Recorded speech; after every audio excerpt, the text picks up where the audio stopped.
Hello. Hello Rupak, কে? আমি নিতু। ও, what a pleasant surprise. Surprise কেন? না মানে তুমি সেদিন যেভাবে আমাকে বায়না বলে চলে গেলে আমি তো ভাবলাম আর কখনো কথাই বলবে না। রূপক, তুমি এখন কোথায়? আমি শুটিংয়ে এসেছি কক্সবাজারে আবার।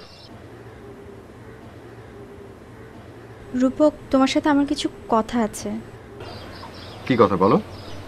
ফোনে না, আমি তোমার সাথে সামনাসামনি কথা বলবো, আমি দেখা করতে চাই। ফোনেই বলো না, কি এমন কথা? রূপক, তুমি আমার সাথে এমন করছো কেন? কি করছি আমি? আমি তো বুঝতেই পারছি না। আর তুমি বারবার এই প্রশ্নটা আমাকে করছো কেন? এই যে তুমি আমাকে এড়িয়ে চলছো, এটা কি তুমি ইচ্ছে করে করছো?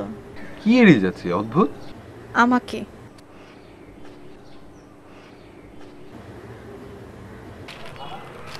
মানে তোমাকে আমি এড়িয়ে যাচ্ছি? নিতু, তুমি আমার ফোন কেটে দিয়েছো, আমার SMS এর রিপ্লাই দাওনি, এমনকি যাওয়ার সময় আমাকে ঠিকমতো বাড়িটা পর্যন্ত বলোনি, আর তুমি আমাকে বলছো আমি তোমাকে এড়িয়ে যাচ্ছি। রূপক, তুমি খুব ভালো করেই জানো আমি কেন এরকম করেছি। না আমি জানি না, তুমি আমাকে বুঝিয়ে বলো। রূপক, আমি তোমাকে ভুলতে পারছি না। সারাক্ষণ তোমার কথা আমার মনে পড়ে। খুব মিস করছি তোমাকে। এদিকে রাসেল সবসময় আমার সামনে থাকে, ঘোরাফেরা করে, আর ওকে আমি অ্যাভয়েড করতে পারি না। তুমি কি বুঝতে পারছো আমি আমি কি সিচুয়েশন ফেস করছি?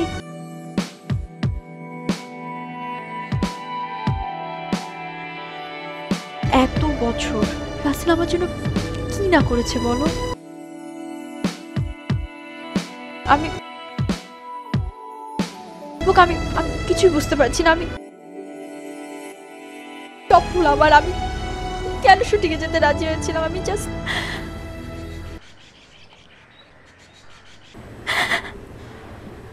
আই জাস্ট শোনো নিতু, আমি জানি না তুমি আমাকে কি বোঝাতে চাইছো, কিন্তু যেটা বুঝতে পারছি তাতে মনে হচ্ছে তোমাকে একটা কথা খোলাখুলি জানানো উচিত। কি? সেই 2 দিনের শুটিংয়ে, হ্যাঁ, তোমার সঙ্গে একটা সম্পর্ক হয়তো আমার হয়েছিল। সেটাকে সেটাকে বলতে পারো একটা ফ্যাক্ট, হয়তো কপালে ছিল, কিন্তু সেই সিচুয়েশনটা আমি তৈরি করেছিলাম। মানে? তোমার মনে আছে আমাদের প্রথম যেদিন দেখা হলো, তুমি আমাকে পাত্তাই দিচ্ছিলে না চায়ের দোকানে শুটিংয়ের সময়। মানে তখন থেকে আমার না একটা জেদ চেপে গিয়েছিল। আরে কত মানুষ আমার সঙ্গে কথা বলার জন্য মানে পাগল হয়ে থাকে, আমাকে দেখতে চায়, আমার সঙ্গে কথা বলতে চায়, আর তুমি কিনা সেই রূপককে ইগনোর করছো। তোমার এত বড় সাহস! আমি একটা চ্যালেঞ্জ নিয়েছিলাম, আমি সফল হয়েছি, ব্যাস।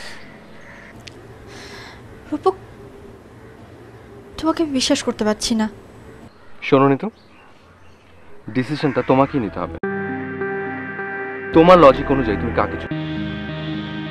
এত বছর ধরে তুমি যাকে চেনো, যে মানুষটা তোমাকে এতটা বছর ধরে নিঃস্বার্থভাবে ভালোবেসেছে, তোমাকে হেল্প করেছে, তোমাকে সঙ্গ দিয়েছে, তাকে চাও? নাকি মাত্র 2 দিনের পরিচয়, যাকে তোমার এতটাই ভালো লেগেছে যে তুমি মেন্টালি তাকে?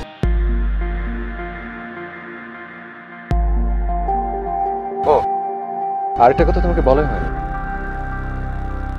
তোমার মতো আমারও একজনের সঙ্গে অনেক দিনের সম্পর্ক আছে, যাকে ছাড়া আমার দুনিয়াতে অচল। এই কথাটা তুমি আমাকে আগে বলোনি কেন? প্রয়োজন মনে করিনি তাই বলিনি।